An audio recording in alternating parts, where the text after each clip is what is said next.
ሰብረን ያ ነፍሲ ነፍሴ ሆይ ተረጋጊ፣ ነፍሴ ሆይ በሰብር ላይ አደራ፣ ነፍሴ ሆይ ሰዎችን ከማስከፋት ተቆጠቢ፣ ነፍሴ ሆይ ሰዎችን ከመበደል ራቂ።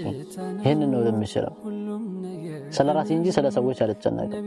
አልጨነቅም ማለት ለሰዎች አላስብም ማለት አይደለም። አልጨነቅም የምለው ስለማደርጋቸው ነገራቶች ሰዎች ይሉኛል ብዬ አልፈራም ማለት ነው።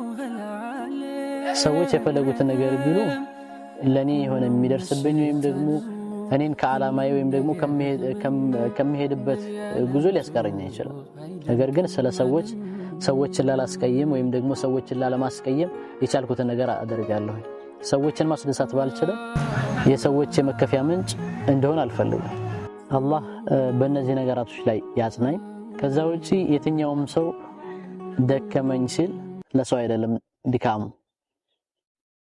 እኔ እንደራሴ ደከመኝ ስል ለሰው አይደለም፣ ለግለሰብ አይደለም፣ በዙሪያዬ ላሉ ሰዎች አይደለም። ድካሜ አለመቻሌ ለአላህ Subhanahu Wa Ta'ala እንጂ ለሰው ልጆች አይደለም። ድካሜ የራሴ ነው። እሱንም ደግሞ የምነግረው ለአላህ ነው። ደከመኝ ስል ለሰው ልጆች አይደለም። በህይወት የተማርኩት ትልቁ ነገር ሰብርንና እነዚህን ከህይወት ያስተዋል